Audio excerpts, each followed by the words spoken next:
2 వచనాలు ఉంటుంది అనమాట. అంతా కూడా 7వ అధ్యాయంలోకి రండి. ద్వితీయోపదేశకాండము 7వ అధ్యాయము 6, 7, 8, 9. 6, 7, 8, 9. 7వ అధ్యాయం 152 పేజీ ద్వితీయోపదేశకాండం. అందరూ వచ్చేసారా తల్లి? ద్వితీయోపదేశకాండము 7వ అధ్యాయము 6, 7, 8, 9. నీవు నీ దేవుడైన యెహోవాకు ప్రతిష్ఠిత జనము. నీవు నీ దేవుడు యెహోవాకు ప్రతిష్ఠిత జనము. నీ దేవుడైన యెహోవా నీ దేవుడు యెహోవా భూమి మీద ఉన్న సమస్త జనముల కంటే నిన్ను ఎక్కువగా ఎంచి నిన్ను తనకు స్వకీయ జనముగా ఏర్పరచుకొనెను. మీరు సర్వ జనముల కంటే విస్తార జనమని యెహోవా మిమ్మును ప్రేమించి మిమ్మును ఏర్పరచుకొనలేదు. సమస్త జనముల కంటే మీరు లెక్కకు తక్కువే కదా. అయితే యెహోవా మిమ్మును ప్రేమించువాడు గనుకను తాను మీ తండ్రులకు అంత కట్ చేయకూడదు సెంటెన్స్. తాను మీ తండ్రులకు చేసిన ప్రమాణములు నెరవేర్చువాడు గనుకను యెహోవా బాహుబలము చేత మిమ్మును రప్పించి దాసుల గ్రహములో నుండి ఐగుప్తు రాజైన ఫరో చేతిలో నుండి మిమ్మల్ని విడిపించాను. కాబట్టి నీ దేవుడైన యెహోవా తానే దేవుడనియు తన్ను ప్రేమించి తన ఆజ్ఞలను అనుసరించి నడుచుకుని వారికి తన నిబంధనను స్థిరపరచువాడును 1000 తరముల వరకు కృపచూపువాడును నమ్మదగిన దేవుడుననియు తన్ను ద్వేషించు వారిలో ప్రతి వారిని బహిరంగముగా నశింపచేయుటకు వానికి దండన విధించువాడుననియు నీవు తెలుసుకొనవలెను. ఓకేనండి. ఇక్కడండి 7వ అధ్యాయంలో ఉన్నాం కదా. ఇది మోషే గారికి దేవుడు తెలియచేసినటువంటి విషయాలు అన్నమాట. మోషే గారు ఇప్పుడు మోషే గారు 40 పగళ్ళు 40 రాత్రులు సినాయి పర్వతం మీద ప్రాంతంలో గడిపినప్పుడు ఇశ్రాయేలులకు చేయాల్సిన ఉపదేశాన్ని దేవుడు మోషేకి తెలియపరుస్తాడు. అదే విషయాలను ఇక్కడ మోషే మనం రిపీట్ చేస్తున్నాడు. ఆ విషయాలు ఇక్కడ ఇశ్రాయేలు ఏమై ఉన్నారు, ఇక్కడ ఆత్మ సంబంధంగా మనం కూడా ఇశ్రాయేలు, వీఆర్ ద గాడ్స్ పీపుల్, దేవుని ప్రజలు మనందరం. మనం ఎలాంటి వాళ్ళంట? నీవు నీ దేవుడిని యెహోవాకు ప్రతిష్ఠిత జనము. ఇక్కడ 3 మాటలు మీతో చెప్తామంటే మనం ఎవరము అన్న విషయం గురించి 3 మాటలు మీతో చెప్తామంటే చక్కగా మీరు అండర్లైన్ చేసుకుంటూ ఉండండి. నీవు నీ దేవుడిని యెహోవాకు ప్రతిష్ఠిత జనం. ఇప్పుడు చెప్పండి, మనం ఏ జనము? ప్రతిష్ఠిత జనము. ఇక్కడ గమనించండి, ప్రతిష్ఠిత జనము అంటే దేవుని కొరకు తమ జీవితాలను తాము ప్రతిష్ఠించుకోవడానికి ప్రతిష్ఠితులు అంటారు అన్నట్టు. ఇంకా మీకు అర్థమయ్యే భాషలో చెప్పాలంటే దేవుని కొరకై ఎవరైతే తాము సమర్పించుకుంటారో వారు ప్రతిష్ఠిత జనం. ఇంకా చెప్పాలంటే దేవుని కొరకు ఎవరైతే తమ జీవితాలను సమర్పించుకుని వాళ్ళ జీవితాలను ప్రభు చేతిలో పెడతారో వారు ప్రతిష్ఠిత జనం. మనం ఏ రోజైతే కనుక మారు మనసు పొంది పాపక్షమాపణ నిమిత్తం బాప్తీసం తీసుకుని ప్రభువుని పూర్తిగా విశ్వసించి ఇప్పుడు దాకా నా ఇష్టానుసారంగా నేను జీవించాను, ఇప్పుడు దాకా అపవాది చేత నడిపించబడ్డాను, లేదు ఎవరో చెప్పినట్లుగా విన్నాను, నా ఇష్టానుసారంగా నేను నడుచుకున్నాను ఆ స్వచిత్తాన్ని బట్టి, ఇక మీదట నా ఇష్టం కాదు నా జీవితంలో, నా లైఫ్ని నేను దేవుని చేతుల్లో పెడుతున్నాను అని ఎప్పుడైతే మనం డెసిషన్ తీసుకుని ప్రభువుకి ఇష్టలుగా జీవించాలని మన జీవితాన్ని ప్రభు చేతుల్లో పెట్టి మారు మనసు పొంది ఆత్మీయమైన జీవితం ప్రారంభిస్తామో అప్పుడు నుంచి మన ప్రతిష్ఠిత జీవితం ఆరంభించబడినట్లు అన్నమాట. ఇక్కడ కూర్చున్న మీరందరూ కూడా ఆల్మోస్ట్ మీరు దేవునికి ప్రతిష్ఠితులు అన్నమాట. దేవునికి మీరు ప్రతిష్ఠితులు. మీరు దేవునికి 3 విషయాలు ప్రతిష్ఠించుకోవాల్సిన వాళ్ళుగా ఉన్నారన్నమాట. ఒకటి ఏమిటంటే మీ జీవితాన్ని ప్రభువుకి ప్రతిష్ఠించాలి. ఒకసారి రోమా పత్రిక 12వ అధ్యాయం 1వ వచనం ఒకసారి చదవండి. రోమా పత్రిక 12:1. రోమా పత్రిక 12:1. కాబట్టి సహోదరులారా పరిశుద్ధమును దేవునికి అనుకూలమునైన సజీవ యాగముగా మీ శరీరములను ఆయనకు సమర్పించుకొనుడని దేవుని వాత్సల్యమును బట్టి మిమ్మల్ని బతిమాలుకొనుచున్నాను. ఇట్టి సేవ మీకు యుక్తమైనది. పరిశుద్ధమును దేవునికి అనుకూలమైన సజీవ యాగముగా మిమ్మల్ని మీరు సమర్పించుకోవడం అంటే దేవునికి మనము ప్రతిష్ఠించుకోవడం. అందువలనండి ఇప్పుడు రామకృష్ణ గారు కళ్యాణి వాళ్ళు ఒకప్పుడు వారు లోకానుసారంగా ఈ ఐకిక సంబంధమైన జీవితం జీవిస్తుండేవారు. ఇక అవన్నీ వద్దు, మా జీవితాన్ని తీసుకెళ్లి ప్రభు చేతుల్లో పెడతాం అని మీరు మీ జీవితాన్ని ఎవరి చేతిలో పెట్టారు? ప్రభు చేతిలో పెట్టారు. ప్రభుకి మిమ్మల్ని మీరు అప్పగించుకున్నారు. కాబట్టి ఇప్పుడు మీరు ఎవరు? ప్రభుకి ప్రతిష్ఠిత జనము, అంటే డెడికేటెడ్ లైఫ్, ప్రతిష్ఠిత జనము. ఇలాగేం చెప్పానంటే మీరు మనం ఎప్పుడైతే కనుక మన శరీరాన్ని ప్రభువుకి సమర్పించుకున్నామో, శరీరాన్ని ప్రభువుకి సమర్పించుకోవడం లేకపోతే ప్రతిష్ఠించుకోవడం కంటే ముందే మన హృదయాల్లో మనం ఏం చేసాము? ప్రభువుని ప్రతిష్ఠించుకున్నాం. ఒకసారి పేతురు పత్రికలో ఈ మాట రాయబడి ఉంటుంది అనమాట. ప్రతిష్ఠిత జీవితం అనే విషయం గురించి, ఆ టాపిక్ గురించి మీతో మాట్లాడుతున్నాను. అది మరొకటి పేతురు రాసినటువంటి మొదటి పత్రికలో ఒక మాట ఉంటుంది అనమాట అండి. అది 3వ అధ్యాయము తల్లి 3వ అధ్యాయము 15వ వచనం 5వ లైన్ చదవండి. మీ హృదయములయందు క్రీస్తును ప్రభువుగా ప్రతిష్ఠించుడి. ఓకేనండి, ఏమంటున్నారు? మీ హృదయములయందు క్రీస్తుని ప్రభువుగా ప్రతిష్ఠించుడి. ఇప్పుడు చెప్పండి, ఇప్పుడు మన హృదయాల్లో మనం ఎవరిని ప్రతిష్ఠించాము? ప్రభువుని ప్రతిష్ఠించాం, క్రీస్తుని ప్రతిష్ఠించుకున్నాం. మీకు ఒక సంగతి చెప్తాను. ఇప్పుడు ప్రభు ఒక మాట చెప్పాడు, ఎవరి హృదయంలో ప్రభు ప్రతిష్ఠించబడతాడు, ఎవరి జీవితాన్ని ఎవరి శరీరాన్ని ప్రభు కొరకు ప్రతిష్ఠించుకుని ప్రతిష్ఠిత జనంగా జీవిస్తారో వారితో ప్రభు మాట చెప్పాడు. ఏమన్నా తెలుసా? మీ దేహము దేవుని ఆలయం. నువ్వు ఎప్పుడైతే నీ జీవితాన్ని, నీ హృదయాన్ని, నీ దేహాన్ని ప్రభుకి సమర్పిస్తావో, ప్రభుకి ప్రతిష్ఠిస్తావో, ఆ క్షణం నుంచి నీవే ఒక దేవాలయం, నీవు ఒక ప్రతిష్ఠించబడ్డ దేవాలయం. హల్లెలూయా. కాబట్టి ఇప్పుడు మనందరం ఎవరో చెప్పండి? ప్రతిష్ఠితులు. హల్లెలూయా. ఎవరు చెప్పండి? మనందరం కూడా ప్రతిష్ఠితులు. మీకు విషయం తెలుసా? ఒకసారి సమూయేలు గ్రంథం మొదటి అధ్యాయంలో గ్రంథం, సమూయేలు గ్రంథము మొదటి అధ్యాయం 26 నుంచి చదవండి. 26 నుంచి 28 వచనాలు. 224 పేజ్ నెంబర్. 224 page number. నా ఏలినవాడా, నా ఏలిన వారి ప్రాణముతోడు నీ యొద్ద నిలిచి యెహోవాను ప్రార్థన చేసిన స్త్రీని నేనే. ఈ బిడ్డను దయచేయమని యెహోవాతో నేను చేసిన మనవిని ఆయన నాకు అనుగ్రహించాను. కాబట్టి నేను ఆ బిడ్డను యెహోవాకు ప్రతిష్ఠించుచున్నాను. తాను బ్రతుకు దినములన్నిటను వాడు యెహోవాకు ప్రతిష్ఠితుడని చెప్పాను. ఇక్కడ ఒక విషయం గమనించండి ప్రియమైన దేవుని బిడ్డలారా. హన్నాకి లేక దేవుడు ఒక సంతానాన్ని ఇస్తాడు. ప్రార్థన చేసుకుంటే అతనికి సమూయేలు అనే పేరు పెడతాడు. ఆ సమూయేలు పాలు విడిచినాక ఆ సమూయేలు తీసుకెళ్లి హన్నా ఏం చేసింది? దేవునికి ప్రతిష్ఠించింది. మీకు సంగతి చెప్తాను. దేవునికి ప్రతిష్ఠించిన తర్వాత 2:26 రండి ఒకసారి. అక్కడే మొదటి సమూయేలు 2:26 బాలుడకు సమూయేలు ఇంకను ఎదుగుచు యెహోవా దయయందును మనుషుల దయయందును వర్ధిల్లుచుండెను. అలాగే 3వ అధ్యాయం 1వ వచనం చదువుదాం.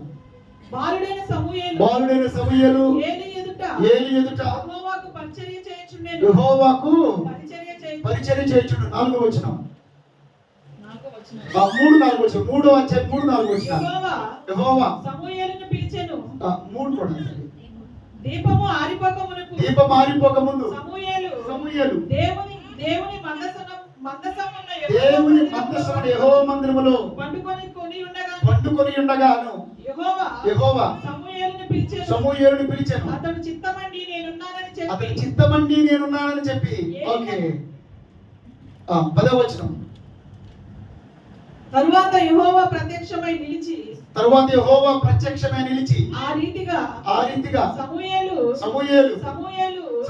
అని పిలువగా సమూయేలు నీ దాసుడు ఆలకించుచున్నాడు ఆజ్ఞ ఇమ్మనెను. ప్రభు ఓకేనండి, ఇక్కడ గమనించండి, నేనేం మాట్లాడుతాను, మనం ఎవరు అనే విషయం మాట్లాడుతాను. మనం ఎవరమని చెప్పాను? యెహోవాకి మనము ప్రతిష్ఠిత జనము. ఆ మాట అనండి మీరందరూ కూడా. ప్రతిష్ఠిత జనము మనం. ఈ ప్రతిష్ఠిత జనం అనేటువంటి వాళ్ళు ఎక్కడుంటారంటండి? వారు ఎక్కడుంటారంటండి? ఎక్కడుంటారు చెప్పండి? వాళ్ళు దేవుని మందిరంలో ఉంటారు. హల్లెలూయా. వాళ్ళు ఎక్కడుంటారు చెప్పండి? దేవుని మందిరంలో వర్ధిల్లుతూ ఉంటారు. ఎక్కడుంటారు చెప్పండి? వాళ్ళందరూ కూడా దేవుని మందిరములో వర్ధిల్లుతూ ఉంటారు. ఇక్కడ 92, నేను ఉదయకాలం 92వ కీర్తన చదువుకున్నాను. 92వ కీర్తనలో రండి ఒకసారి. అంటే ప్రతిష్ఠితుల యొక్క లక్షణాలు మీతో నేను చెప్తున్నాను. ఆ లక్షణాలు మీలో ఉంటే మీరు ప్రతిష్ఠిత జనమే. ఇక్కడ గమనించండి, 13వ వచనం చదవండి. యెహోవా మందిరములో నాటబడిన వారై వారు మన దేవుని ఆవరణములలో వర్ధిల్లుదురు. ఇప్పుడు గమనించండి ప్రభువునందు ప్రియమైన దేవుని బిడ్డలారా, దేవునికి ప్రతిష్ఠిత జనము దేవుని మందిర ఆవరణములలో వర్ధిల్లుతూ ఉంటారు. కాబట్టి ప్రతిష్ఠితులు ఎక్కడుంటారు? దేవుని మందిరంలో ఉంటారు. చెప్పండి, ప్రతిష్ఠితులు ఎక్కడుంటారు చెప్పండి? దేవుని మందిరంలో కనిపిస్తుంటారు. ఇప్పుడు 2:26 కండి. మొదటి సమయాలు 2:26 కండి. మొదటి సమయాలు 2:26 కండి.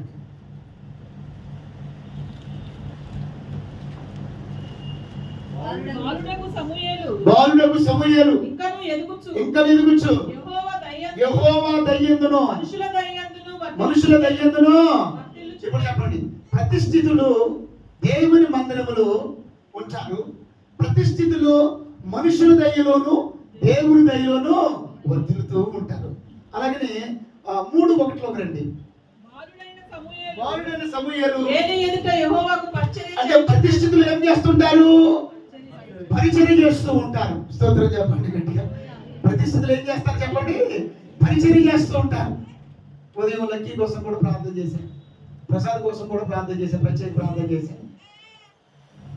మీరు ఏం చేస్తారు ప్రతిష్ఠితులుగా? ఇప్పుడు మీరు దేవుని మందిరంలో ఉండి దేవునికి పరిచర్య చేస్తున్నారు. మీ నలుగురి కోసం కూడా ప్రార్థన చేశానా? అందుకే మీరు స్తోత్రం చెప్పండి. కాబట్టి కదా నిజంగా మీరు పాటలు పాడుతున్నారంటే you're doing ministry, you're serving him. ఎందుకు? మీరు ప్రతిష్ఠితులు దేవుని మందిరములో వర్ధిల్లుతూ ఉంటారు. వారి మీద మనుషుల దయ దేవుని దయ నిలిచి ఉంటుంది. పరిశుద్ధులు ప్రతిష్ఠితులు దేవుని పరిచర్య చేస్తూ ఉంటారు. ఆ తర్వాత అండి గొప్ప విషయం ఏంటంటేనండి, ఇక్కడ ఒక మాట ఉందన్నమాట అండి 10వ వచనంలో, తరువాత యెహోవా ప్రత్యక్షమై నిలిచి. ఇప్పుడు చెప్పండి, అంటే ప్రతిష్ఠితులు దేవుని ప్రత్యక్షత కలిగి ఉంటారు. దేవుని స్తోత్రం చెప్పండి. ప్రతిష్ఠితులు ఏం కలిగి ఉంటారు చెప్పండి? దేవుని యొక్క ప్రత్యక్షత కలిగి ఉంటారు. ప్రతిష్ఠితులు దేవుని యొక్క ప్రత్యక్షత కలిగి ఉంటారు. అంటే దేవుడు దర్శిస్తుంటాడు వాళ్ళని, ప్రతిష్ఠితులను.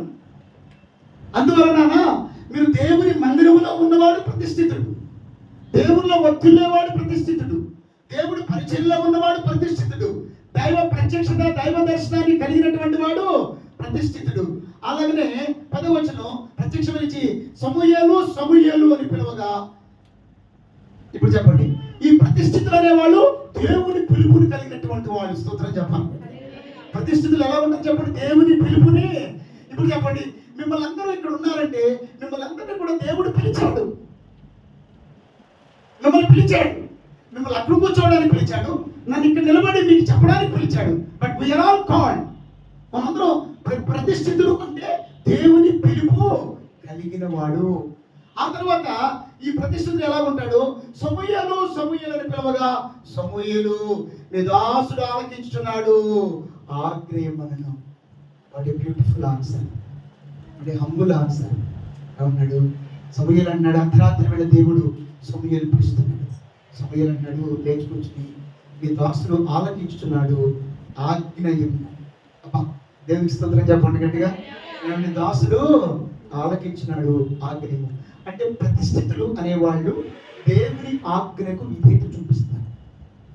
బిడ్డ, నీవు దేవునికి ప్రతిష్ఠితులు అయితే దేవుడి ఆజ్ఞకు, దేవుని పిలుపుకు, దేవుని చిత్తానికి విధేయత చూపించిన జీవితమే ప్రతిష్ఠిత జీవితం. ఈ రోజున దేవుడు నిన్ను ఆశీర్వదించడానికి, నిన్ను వర్ధిల్ల చేయడానికి, తన స్వరం నీకు వినిపింప చేయడానికి, తన ఉద్దేశాలు నీ పట్ల నెరవేర్చడానికి నిన్ను ఆయనకు ప్రతిష్ఠించుకోమని చెప్తున్నాడు. అలాగే మీ పిల్లలు వర్ధిల్లాలంటే, మీ పిల్లలు జ్ఞానంలో వర్ధిల్లాలంటే, మీ పిల్లలు మనుషుల దయలో వర్ధిల్లాలంటే, మీ పిల్లలు దేవుని దయలో వర్ధిల్లాలంటే, మీ పిల్లలు దైవ ప్రత్యక్షత కలిగిన వాళ్ళగా ఉండాలంటే, గొప్ప గొప్ప ఇన్నోవేషన్స్ మీ పిల్లల ద్వారా జరగాలంటే, గొప్ప గొప్ప అద్భుత కార్యాలు మీ పిల్లల జీవితంలో జరగాలంటే, మీ పిల్లలు కింగ్ మేకర్స్ కావాలంటే, మీ పిల్లలు గొప్ప గొప్ప అడ్వెంచర్స్ చేయాలంటే, సమూయేలు అని మీ పిల్లలను మీరు ప్రభుకి ప్రతిష్ఠించే వాళ్ళుగా ఉండాలి. ఫస్ట్ ఆఫ్ ఆల్ స్తోత్రం చెప్పండి గట్టిగా. మీ పిల్లల్ని మేము ద బెస్ట్ స్కూల్లో జాయిన్ చేసాం, లేకపోతే మా పిల్లల్ని మేము చాలా బాగా పెంచుకున్నాం కాదు.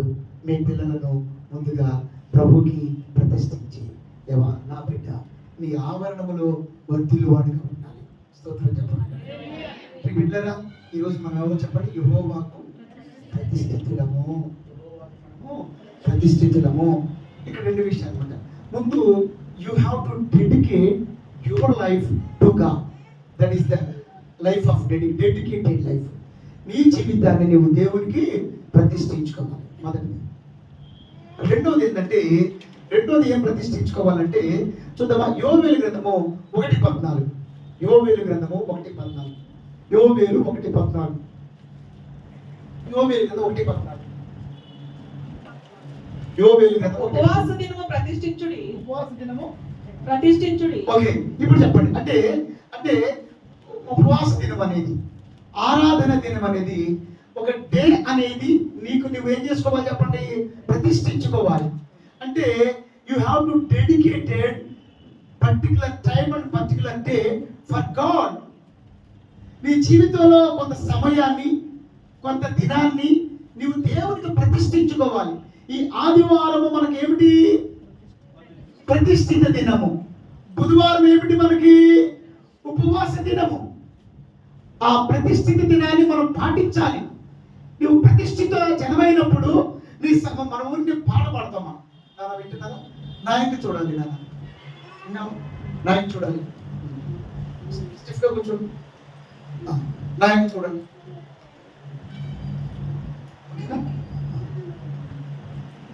నాయకు చూడాలి.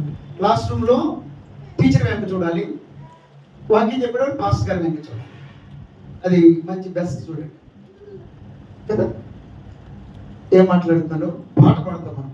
సమర్పణ చేయము ప్రభువునకు. ఏమిటి, నీ దేహము, ధనము, సమయము, 3 ప్రతిష్ఠించాలి. ఫస్ట్ ఏం చేయాలి, ప్రతి దేవునికి దేహాన్ని ప్రతిష్ఠించుకోవాలి. నా దేహము దేవుని ఆలయము, ఈ దేహంతో అపవిత్రమైన పనులు నేను చేయలేను. నా జీవితాన్ని, నా హృదయాన్ని దేవునికి నేను ప్రతిష్ఠిస్తున్నాను. ప్రతిష్ఠితులు చేసే పని అది. రెండోది ఏంటి, సమయం. ఏం చేయాలి చెప్పండి, సమయాన్ని నువ్వు ఏం చేయాలి చెప్పండి, ప్రభువుకి ప్రతిష్ఠించాలి కదా. మీకు మాట చెప్పండి కదా, రోజుకి 8 గంటలు, 24 గంటలు. వారానికి 8 గంటలు, 24 ఇంటూ 145 గంటలు. అంతేనా? అంతేనండి హరి మాస్టర్ గారు, 145 గంటలు అనుకుంటా వారానికి.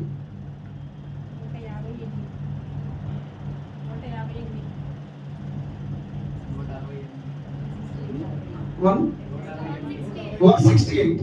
Okay, 168 hours. వారానికి దేవుడు ఎన్ని గంటలు ఇచ్చాడు మనం చెప్పండి, చెప్పాలి. 168 గంటల్లో దేవునికి ఎన్ని గంటలు ప్రతిష్ఠించమంటున్నాడు దేవుడు. నువ్వు ఖచ్చితంగా టైం స్టార్టింగ్ ప్రేయర్కి వస్తే బుధవారం 2 గంటలు, ఆదివారం 2 గంటలు, కరెక్ట్ టైమింగ్స్. ఎన్ని గంటలు, 4 గంటలు దేవునికి ప్రతిష్ఠించలేని జీవితం ప్రతిష్ఠిత జీవితమేనా? నువ్వు ఒక ప్రతిష్ఠితురాలివి, నువ్వు ఒక ప్రతిష్ఠితుడు అని అనుకోవాలా? అది ప్రతిష్ఠిత జీవితం కాదు. 168 గంటల్లో ఒక 4 గంటలు దేవుడు ఇప్పుడు బుధవారం అంతా ఉంటున్నామా ఇక్కడ మనం? చెప్పండి, ఆదివారం అంతా ఉంటున్నాము మనం? లేదు కదా. కాబట్టి పిల్లలుగా మనము సమూహలు వెళ్ళే లైఫ్ అంతా మందిరంలో ఉంటున్నామా? కాదు కదా. మనము ప్రతిష్ఠిత జనం. ప్రభు అన్నాడు, మీరు ప్రతిష్ఠిత జనం. కాబట్టి నీ దేహాన్ని ప్రతిష్ఠించుకోవాలి, నీ సమయాన్ని కూడా ప్రభువుకి ప్రతిష్ఠించుకోవాలి. అలాగే లేవియా కాండంలో రండి ఒకసారి. లేవియా కాండము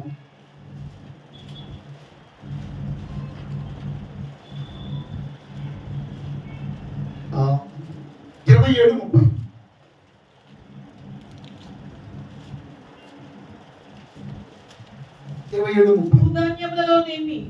భూధాన్యములలోనేమి వృక్ష ఫలములలోనేమి భూఫలములన్నిటిలో దశమ భాగము యెహోవా సొమ్ము. అది యెహోవాకు ప్రతిష్ఠితమగును. అది యెహోవాకు ప్రతిష్ఠితమగును. 32 కూడా. ఒకడు తాను చెల్లింపవలసిన దశమ భాగములలో దేనినైనా విడిపింపకోరిన యెడల దానిలో 5వ వంతును దానితో కలుపవలెను. గోవులలోనేమి గొర్రె మేకలలోనే గాని కోల క్రింద నడుచునన్నిటిలో దశమ భాగము ప్రతిష్ఠితమగును. అది మంచిదో చెడ్డదో పరిశోధింపకూడదు, దాన్ని మార్చకూడదు. దాన్ని మార్చిన యెడల అదియు దానికి మారుగా ఇచ్చినదియు ప్రతిష్ఠితములగును. అట్టి దాన్ని విడిపింపకూడదని. ఇప్పుడు గమనించండి, నీ రాబడిలో ఇప్పుడు చాలా మంది యూట్యూబ్ లో అట్లా విమర్శలు చేస్తుంటారు. ఏంటంటే విమర్శకులు చేస్తుంటారు. వాక్యం ఎప్పుడు మారు, ఎవరు విమర్శించారని భయపడి వాక్యం మార్చలేము. నీ కలిగిన దాంట్లో 10వ భాగం అనేది ప్రతిష్ఠిత భాగం.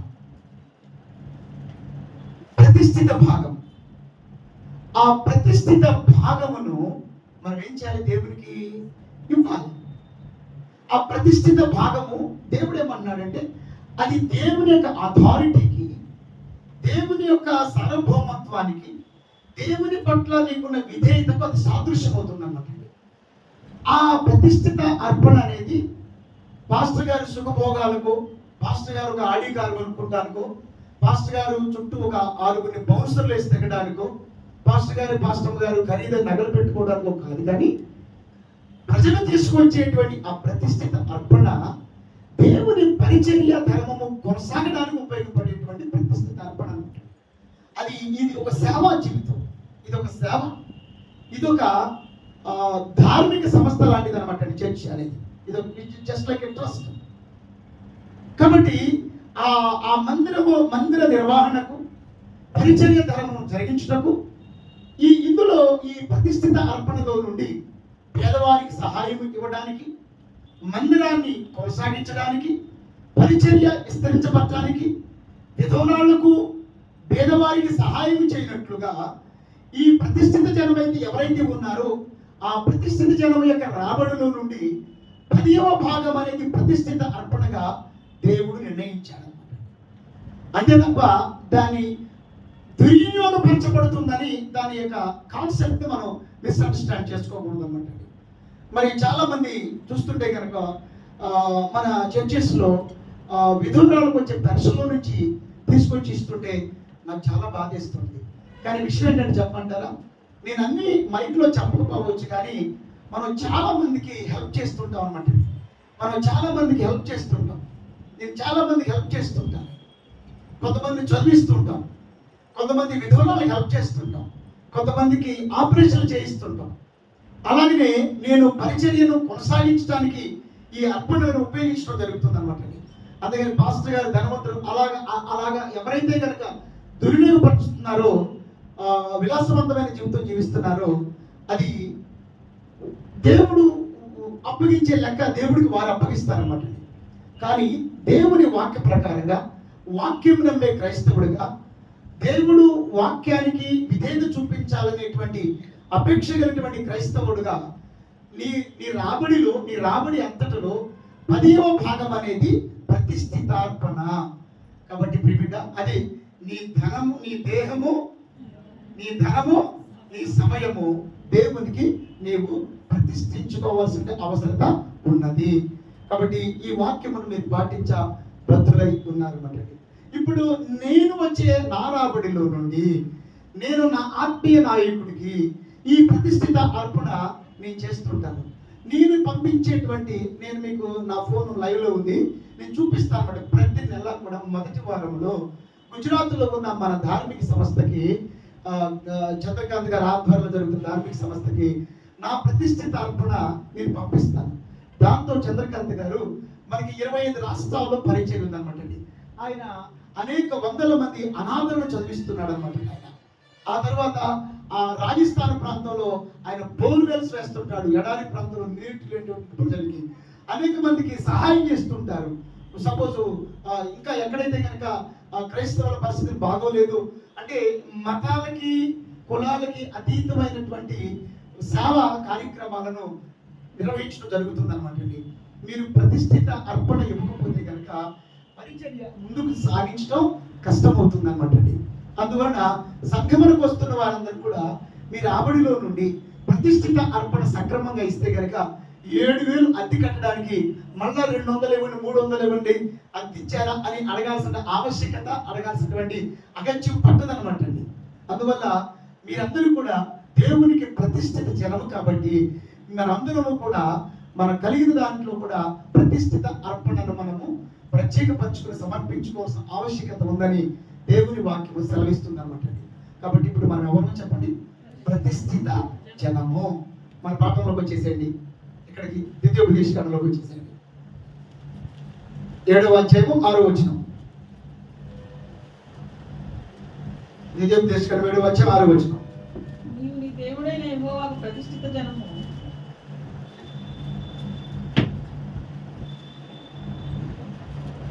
చదువునమ్మా.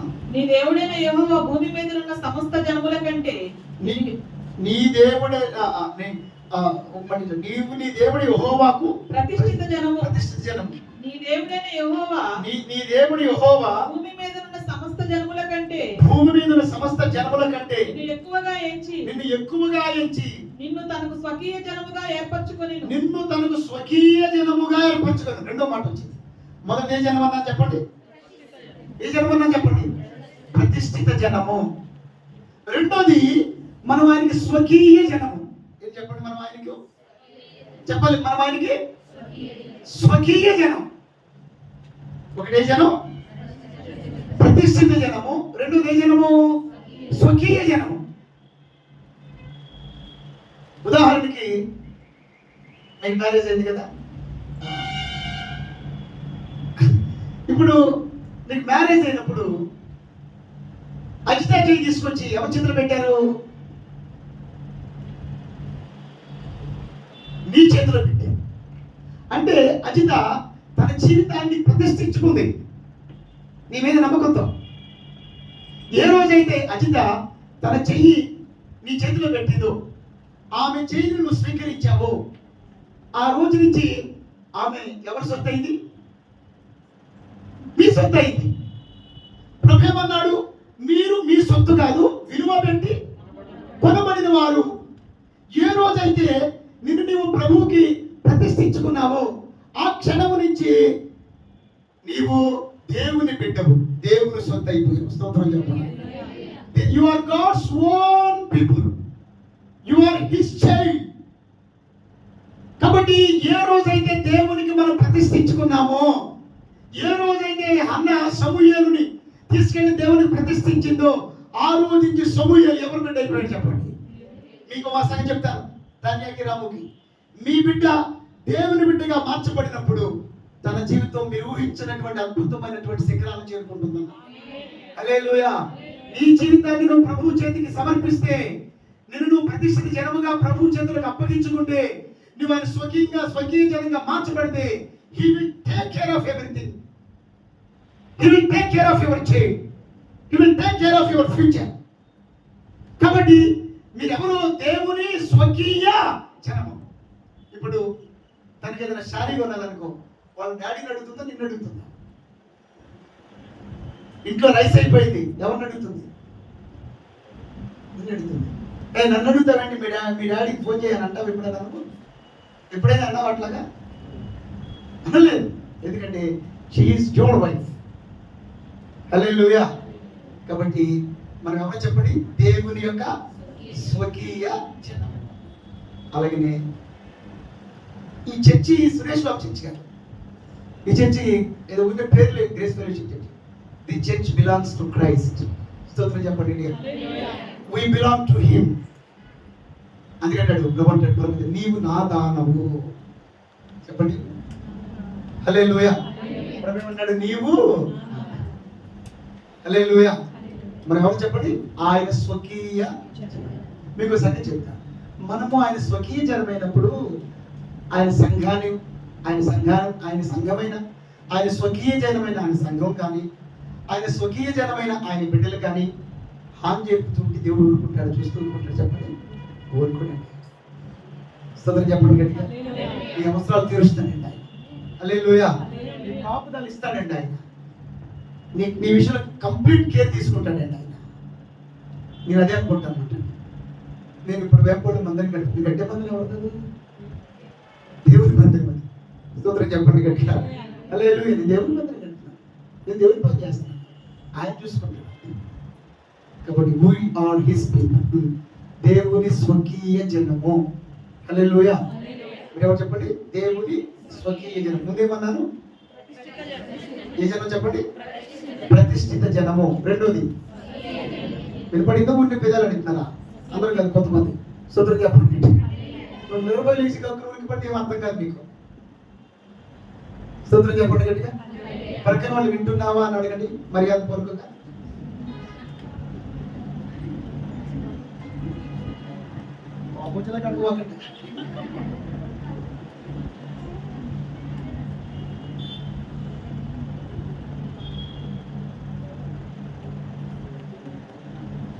ఓకే, పిల్లలు కూడా అడుగుతున్నాను చక్కగా. ఓకే, రెండు చెప్పాను, రెండే వచ్చాయి ఇప్పుడు. ఒకటి, రెండోది స్వకీయ జనము. హల్లెలూయా. మీకు మాట చెప్పమంటారా? జనం మనని కొంతమంది మాయిదారు జనం అంటారు, ఇక్కడ పరిగమాల మంది అంటారు, ఇక్కడ పరిగమాల జనం అనుకుంటారు. నిన్ను ఎవరు ఏమనుకున్నా నువ్వు దేవునికి ప్రతిష్ఠిత జనము, దేవుని స్వకీయ జనము. దేవునికి స్తోత్రం చెప్పండి గట్టిగా. హల్లెలూయా. You are his child, you are his children. హల్లెలూయా. తర్వాత వచ్చిన చదవండి. మీరు సర్వజనముల కంటే విస్తార జనమని యెహోవా మిమ్మును ప్రేమించి మిమ్మును ఏర్పరచుకొనలేదు. సమస్త జనముల కంటే మీరు లెక్కకు తక్కువే కదా. అయితే ఇప్పుడు చెప్పండి, ఇక్కడ గమనించి. అమ్మా మీకు విషయం తెలుసా? ప్రభు అన్నాడు, మీ చూడండి భలే అంటాడు ఆయన. ఒకసారి ఆయన ఇది కోపంగా అన్నట్టుగా అంటాడు. ఏమంటాడు? ఏ బాబు, మీరేదో లెక్కకి పెద్ద విస్తారమైన జనమని, పెద్ద తెలియగలనోళ్ళని, పెద్ద అందగాళ్ళని, మీరందరూ లెక్కలో బాగా ఉన్నారని, మెజారిటీ అని దేవుడి వాళ్ళు ఏర్పరచుకోవాలా. మీకు విషయం సార్, ఇశ్రాయేలు చుట్టూ ఉన్న శత్రువుల కంటే ఇశ్రాయేలు లెక్కకు తక్కువే కదా అంటాడు. పట్టండి, లెక్కకు తక్కువే కదా. మీకు సంగతి చెప్తా, భారతదేశంలో క్రైస్తవులు లెక్కకు తక్కువే కదా. చెప్పండి, తక్కువే. మనన్న కమ్యూనిటీలో మనం లెక్కకు చాలా తక్కువ. We're minority. లెక్కల గురించి మాట్లాడతా. ఇప్పుడు కొంతమందికి అసలు మనం అంటే ఏముండదు. కొంతమంది లెక్కకు తక్కువ లెక్కేస్తారు. మనల్ని ఎలా వేస్తారు చెప్పండి? తక్కువ లెక్కేస్తారు, తక్కువగా లెక్కేస్తారు, అండర్ ఎస్టిమేట్ చేస్తారు, తక్కువ లెక్కలు వేస్తారు. మరి అసలు కొంతమందికి మనం లెక్కలో చేరాం. అసలు కొంతమంది ఏం చేస్తారు? మనం లెక్కలో నుండి తీసేస్తారు మనల్ని. ఒక్కోసారి మన ఇంట్లో వాళ్ళే మనకి లెక్కలో లేకుండా అయిపోతాం. ఇంట్లో వాళ్ళు లెక్కలో తీసేస్తారు, బంధువులు లెక్కలో తీసేస్తారు. నువ్వు లెక్కకు తక్కువ కావచ్చు, లెక్కలో దాన్ని కాకపోవచ్చు అన్నమాట. మీకు విషయం తెలుసా? యేసు ప్రభు ఒకసారి మీటింగ్ పెడితే అక్కడ 5,000 మంది పురుషులు ఉన్నారు. ఇంకా పిల్లలు కాకోకుండా స్త్రీలు కాకుండా 5,000 మంది ఉన్నారు. 5,000 మంది ఉంటే ఏం జరిగిందంటే అక్కడ కావాల్సిన ఫుడ్ ఐటమ్స్ ఎన్ని ఉన్నాయి? ఏమా 5 రొట్లు. రాత్రి ఆయన అట్లా రొట్లు కూడా అట్లా అంటున్నాడు ఆయన. ఇల్లాడి దొంగ పొరపాటు. చెప్పండి. 5 అట్లు 5 అట్లు అన్నాడు నంబర్ కూడా. 5 రొట్టెలు 2 చిన్న చేపలు. నీడంతా 5,000 మంది. ఇప్పుడు చెప్పండి, ఆ 5,000 మందికి ఈ 5 రొట్టెలు 2 చిన్న చేపలు లెక్కకు తక్కువ, అసలు లెక్కలోకి రానివా? చెప్పాలండి, లెక్కలోకే రాని. ఉదాహరణకి ఇప్పుడు అందరికీ భోజనాలు పెట్టాలండి. ఇప్పుడు సుమారు 60-70 మంది ఉన్నారు ఇక్కడ. అందరికీ భోజనాలు పెట్టాలి. అరే మీరందరూ భోజనాలకి వెళ్ళబాకండి, అందరు ఇక్కడే ఉండండి అని చెప్పి అన్నారు అనుకోండి. అప్పుడు లక్కీలు వేసి మాస్టర్ గారండి నా దగ్గర 2 ఇడ్లీ ఉందన్నాడు. నా దగ్గర 2 ఇడ్లీ ఉందండి, మా అమ్మ పొద్దున పెట్టిందండి, 2 ఇడ్లీ ఉందన్నాడు అనుకోండి. ప్రసాద్ ఆయన కూర్చో, 2 ఇడ్లీ అక్కడ ఎవరు పెడతాం, సరిగ్గా తింటే నాకే సరిపోయి కూర్చో అంటాడు అనమాట. అది లెక్కకు చెప్పాలి, లెక్కకు తక్కువ, లెక్కకు చాలా తక్కువ.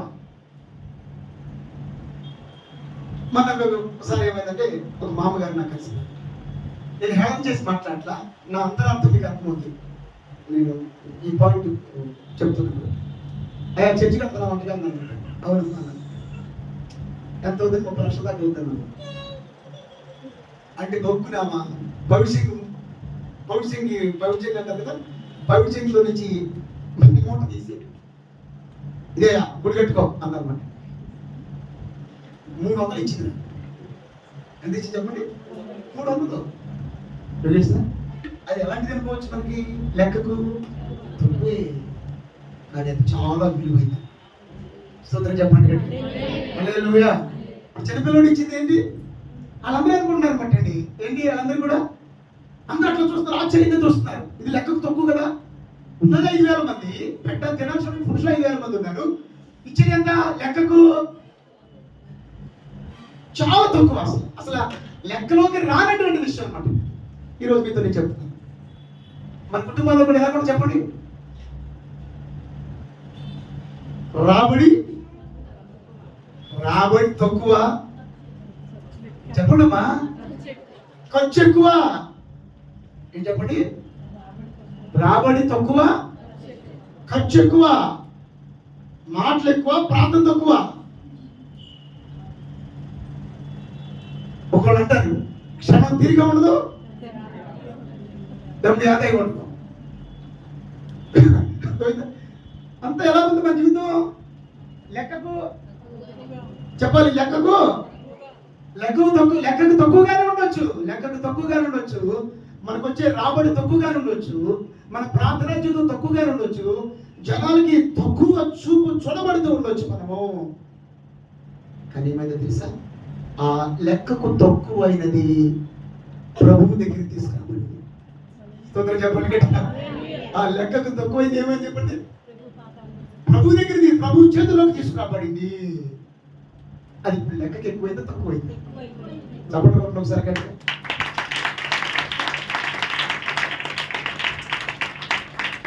అమ్మా ఇలా డబ్బులు ఇచ్చి డబ్బులు కొట్టినట్టుగా ఇట్లాంటి మాటలు చెప్పినప్పుడు అసలు మగవాళ్ళు అసలు స్పందించట్లేదు. అసలు అల్లులు చెప్పడమో, ఇప్పుడు సినిమా చూసేటప్పుడు నువ్వు కొట్టిని కొడతాడని తెలుసు.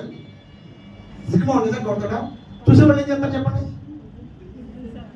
ఏం చేస్తారు చెప్పండి? గుజరాత్ చిత్రులు విజిల్స్ కూడా వేస్తారు అనమాట. అందుకని వాస్తవాలు మాట్లాడుతున్నప్పుడు, దేవుడు గొప్పతనం గురించి మాట్లాడుతున్నప్పుడు స్పందించాలి. హల్లెలూయా అంటమో, ప్రార్థన చేసినప్పుడు ఏకీవించడమో, క్లాప్స్ కొట్టడమో, స్పందించడం చేయాలి. నేను మెలుగుతూ ఉంటే కనుక, నేను చెప్పే సబ్జెక్ట్ అర్థమవుతుంది కనుక. ఏమైపోయింది? లెక్క తక్కువలో ఏమైపోయి చెప్పండి? మన దేవుడు లెక్కలను తొలగమారు చేసే దేవుడు ఆయన. హల్లెలూయా. పరిశుద్ధులను తలక్రిందులు చేసే దేవుడు అండి ఆయన. హల్లెలూయా. కాబట్టి నువ్వెప్పుడు కూడా నీకు వచ్చే ఆదాయం తక్కువ అనుకోవద్దు, నువ్వు జనం దృష్టిలో తక్కువ అనుకోవద్దు, లెక్కలో లేదని అనుకోవద్దు, లెక్కలో లేను అనుకోవచ్చు. మన చర్చి లెక్కకు తక్కువ అనుకోవద్దు. కాబట్టి ప్రిపెట్టారా, నాకున్న లెక్కలు చూస్తే నేనేమి మినిస్ట్రీ చేయలేను. నేను లెక్కకు తక్కువే కావచ్చు, మనకు వచ్చే ఆదాయం కానివ్వండి, మనకు ఒకసారి మన ఖర్చు చాలా ఎక్కువ ఉంటుంది, వచ్చే ఇన్కమ్ చాలా తక్కువగా ఉండొచ్చు అన్నమాట. కానీ ప్రభు చేతికి వస్తే ఏమైపోయి చెప్పన్నది లెక్కకు ఎక్కువైంది. చూద్దామా? యెషయా గ్రంథం 60వ అధ్యాయము, యెషయా గ్రంథంలోకి రండి. 60వ అధ్యాయం 22 వచనం. యెషయా గ్రంథము 60వ అధ్యాయము, యెషయా గ్రంథము 60వ అధ్యాయము 22 వచనం చూద్దాం. వారిలో ఒంటరి అయిన వాడు, వారిలో ఒంటరి అయిన వాడు 1000 మందగును, ఎన్నిక లేని వాడు బలమైన జనమగును. యెహోవానగు నేను. ఓకే, ఇప్పుడు చెప్పండి. దేవునికి స్తోత్రం. ఏమంటే వారిలో ఒంటరి అయిన వాడు 1000 మంది, ఎన్నిక లేని వాడు బలమైన జనమగును. ఇప్పుడు చెప్పండి. ఇప్పుడు ఎన్నిక లేని మనం దేవుడు ఏం చేసుకున్నాడు చెప్పండి? ఎన్నిక చేసుకున్నాడు. ఇప్పుడు మీకు ఒక మాట చెప్తాను. దేవుడు ఎన్నుకోక ముందు, before coming to Christ, before God selected us, దేవుడు మనల్ని ఎన్నుకోక ముందు లెక్కకు తక్కువైన వాళ్ళమే. దేవుడు ఎన్నుకున్నాక ఏమయ్యామని చెప్పండి? లెక్కకు ఏ జనమయ్యామని చెప్పండి? వారిలో ఒంటరైన వాడు 1000 మంది, ఎన్నిక లేని వాడు. ఇప్పుడు చెప్పండి, మనం ఏ జనం చెప్పండి? మైనారిటీనా మెజారిటీనా? మనం వీకా స్ట్రాంగా? స్తోత్రం చెప్పండి గట్టిగా. ఏ జనం మనం చెప్పండి? ఇప్పుడు మనం ఏ జనం? బలమైన జనము. హల్లెలూయా. మొదటిది ఏం చెప్పాను? ప్రతిష్ఠిత జనము. రెండోది ఏ జనం? స్వకీయ జనము. మూడోది ఏ జనం చెప్పండి? మనము బలమైన జనము. ఎందుకు తెలుసా? మనలో ఉన్నవాడు లోకంలో ఉన్నవాడి కంటే గొప్పవాడు. మనము బలమైన జనంగా దేవుడు మనకు చేశాడు. ఎన్నిక లేనటువంటి మనలను దేవుడు, మీకు మాట చెప్తాను, గొలియాతు ముందు నిలబడింది ఎవరు? లెక్కలోనోడా? అసలు లెక్కలో తక్కువైనడు కాదు, అసలు లెక్కలో లేనోడు. ఏమైపోయాడు? ఏమైనా చెప్పండి? బలమైన జనం. కాబట్టి ప్రభునందు ప్రియమైన దేవుని బిడ్డలారా, మన దేవుళ్ళు ఉన్నప్పుడు మన లెక్కలు తారుమారు చేస్తాం. వారిలో ఒంటరైనోడు మీకు వాటిలో ఒక్కడు ఎంతో సమానం. దేవుళ్ళో ఉంటే 1000 మందితో సమానం. మీకు సంగతి చెప్తాను. దేవుడిలో ఉన్నవాడు, దేవుడు నీతో ఉంటే నువ్వు 1000 మందితో సమానం. దేవుడు నీతో లేనప్పుడు 1000 మంది అయినా ఒంట బ్రతికి. దేవుడు నీతో ఉన్నప్పుడు ఒంటోడు అయినా 1000 మంది ఉన్నవాడితో నువ్వు సమానం. దేవుడిలో నీవు ఉన్నప్పుడు నీకు 1 రూపాయి వచ్చినా 1000 రూపాయలు వచ్చిన దాంతో సమానం. దేవుడిలో లేనప్పుడు నీకు 1000 రూపాయలు వచ్చినా రూపాయి లేనుడి కంటే దరిద్రుడు. స్తోత్రం చెప్పండి. హల్లెలూయా. ఏ జనం? చెప్పండి. 3 మాటలు వచ్చేసి, 1 2 3 ప్రకటన షేర్ చేయండి. 3 మాటలు మీరు అనండి.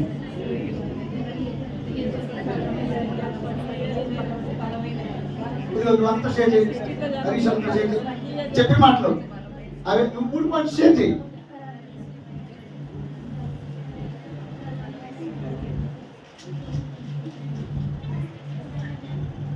షేర్ చేసాం మీ అబ్బాయితో. Very good. షేర్ చేసుకున్నారా మీరు? చిన్నారి ఎవరు? మనం పవిత్ర షేర్ చేసుకున్నావా? మీ ఇద్దరు చేసుకోలేదా? తెలియదా? చెప్పండి. అడుగుతారు చెప్పండి. నువ్వు ఆమె చెప్పు, నువ్వు ఆమె చెప్పు.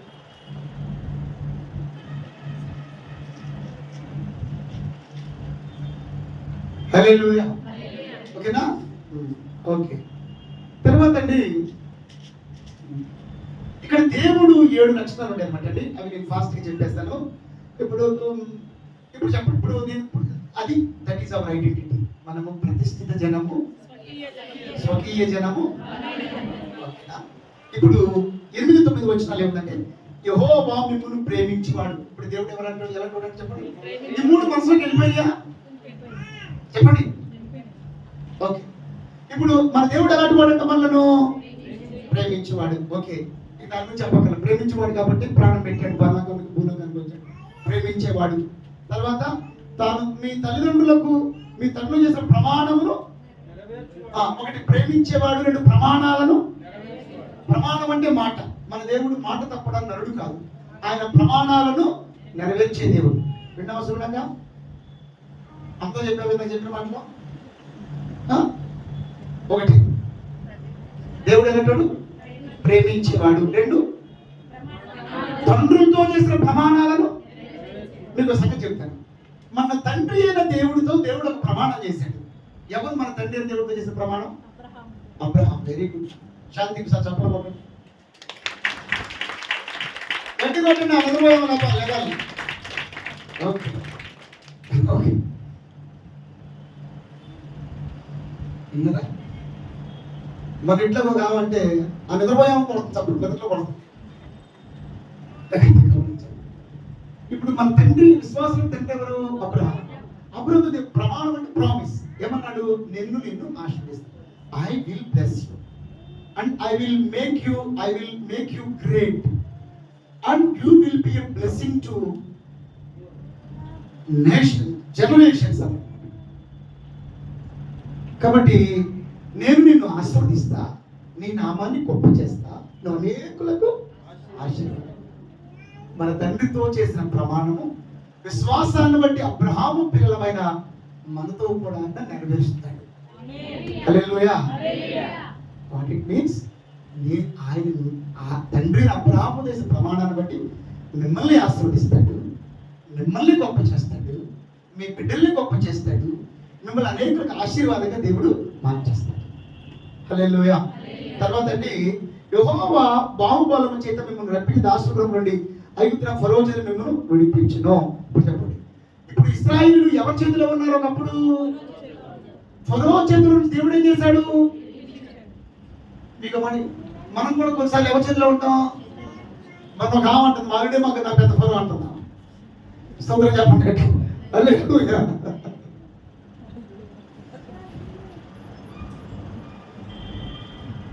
నేను మొన్న అన్నాను, అయ్యా మా ఆయన మాట్లాడదయ్యా అంటున్నా. నేను దొరికిన పుస్తకాన్ని ఈ వాక్యం చెప్పేలేను అంటుందమ్మా. మీ ఆయన ఫరో కంటే గొప్పోడు కాదు కదా అన్నాను. అయ్యా నిజంగా ఫరో కంటే ఊరుకుడేగా అంటున్నాను. ఆ సంగతి ఇది మా ఊరి సంగతికి తెలియదు అయ్యా. ఫరో కంటే ఊరుకుడయ్యా. ఫరో 10 తెగులు పంపించేవాడికి మాట్లాడయ్యా. మా వాడికి నీరు దెబ్బ తగిలి మాట్లాడలేదయ్యా అంటున్నాను. సో ఫరో మీన్స్ అవర్ ఎనిమీ. కొన్నిసార్లు మన సమస్య శత్రువులుగా ఉండవచ్చు, మనల్ని బాధించే వ్యక్తులు కావచ్చు, భర్త కావచ్చు, ఫ్యామిలీ మెంబర్స్ కావచ్చు, what ever may be your enemy. Enemy is different from each and every. కానీ నీ ఫరో ఏదైనా కావచ్చు, నీ సమస్య కావచ్చు, నీ అనారోగ్యం కావచ్చు, నీ శత్రువు కావచ్చు, నీ బిడ్డ కావచ్చు, నీ భర్త కావచ్చు, నేను ఫరో చేసి దేవుడు విడిపించేవాడు. మూడు వచ్చేసి ప్రేమించేవాడు, ప్రమాణాలను నెరవేర్చేవాడు, ఫరో చేతిలో నుండి. నా లైఫ్లో ఒక ఫరో ఉన్నాడు అన్నవాడు చేద్దాము.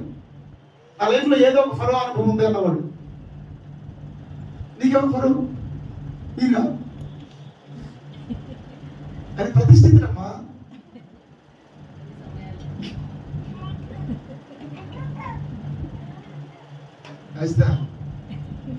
స్తోత్రం చెప్పండి. హల్లెలూయా. హల్లెలూయా. కానీ మీ ఇద్దరమ్మా దేవుని దృష్టిలో పెట్టి ఇద్దరు మరి. ఓకే, రకరకాల వాళ్ళు ఇబ్బంది పడుతున్నట్లున్నారు. కానీ ఫరో చేతిలో నుండి ప్రభు ఏం చేస్తాడు? మనను విడిపిస్తాడు. అంటే మన కలవరానికి, మన అశాంతికి, మన నెమ్మది లేని జీవితానికి గురి చేసేటువంటి ప్రతి ఫరో ఎక్స్పీరియన్స్ నుంచి God will delivery is the best delivery. ప్రేమించేవాడు, ప్రమాణాలు నెరవేర్చేవాడు, విడిపించేవాడు. తర్వాత ఏముందంటే, దేవుడిని యెహోవా దేవుడని తను ప్రేమి ఆదర్శించి నడుచుకున్న వారికి నిబంధన స్థిరపరిచేవాడు. ఎలా మన దేవుడు ఏం చేశాడు చెప్పండి? నిబంధనను, కవెనెంట్. ఆయన మనతో నిబంధన చేశాడు, ఆ నిబంధన స్థిరపరుస్తున్నాడు. ఆ నిబంధన స్థిరపరచడానికి మీకు సంగతి చెప్పంటారా? బైబిల్లో 2 నిబంధనలు ఉన్నాయి. ఒకటి పాత నిబంధన, రెండోది ఆ కొత్త నిబంధన ఎవరి ద్వారా స్థిరపరిచేశాడు? కలుపు ద్వారా స్థిరపరిచాడు. ఇప్పుడు ఈ నిబంధన రక్తం, అందుకని మనం త్రాగిన రక్తం నిబంధన రక్తం.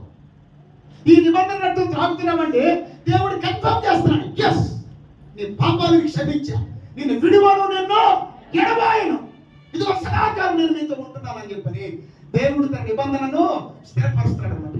దేవుడు మరొకసారి, అందుకనేనా ఆ నిబంధన కన్ఫర్మ్ అవుతుంది ప్రతిసారి మన బలలో పాల్గొని ప్రతిసారి కూడా నిబంధనను స్థిరపరిచేవాడు.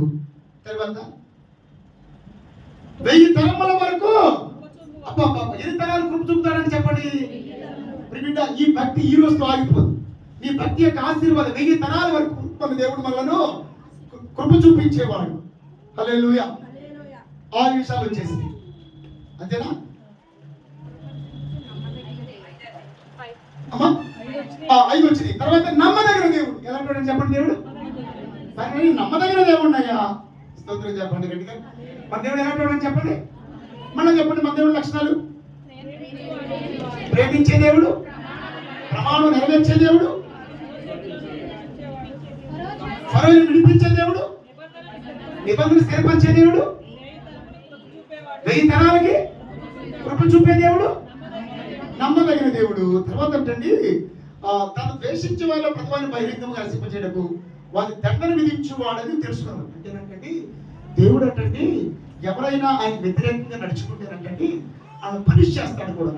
పనిష్, ఆయన దండని విధించే దేవుడు అనమాట. అందుకని హెబ్రీ పత్రిక 10:30లో రెండో మాట. హెబ్రీ పత్రిక 10:30, హెబ్రీ పత్రిక 10:30, హెబ్రీ పత్రిక 10:30. పగ తీర్చుట నా పని, పగ తీర్చుట నా పని, నేనే ప్రతిఫలమిత్తుననియు, నేనే ప్రతిఫలమిత్తుననియు, మరియు ప్రభు తన ప్రజలకు తీర్పు తీర్చును అనియు, ప్రజలు తన ప్రజలకు తీర్పు తీర్చును అనియు. ఇప్పుడు గమనించాలి, ఇక్కడ ప్రభు ఏమన్నాడంటే దండన చేసేవాడిని, పగ తీర్చుకునేవాడిని, తీర్పు తీర్చేవాడిని, ప్రతిఫలం ఇచ్చేవాడిని. కాబట్టి మీరేమి పగ తీర్చుకోవడానికి ప్రయత్నం చేయవాకండి, మీరేమి కక్ష కట్టకండి. I'm here to take action. కాబట్టి మన దేవుడు దండన విధించే దేవుడు అనమాట.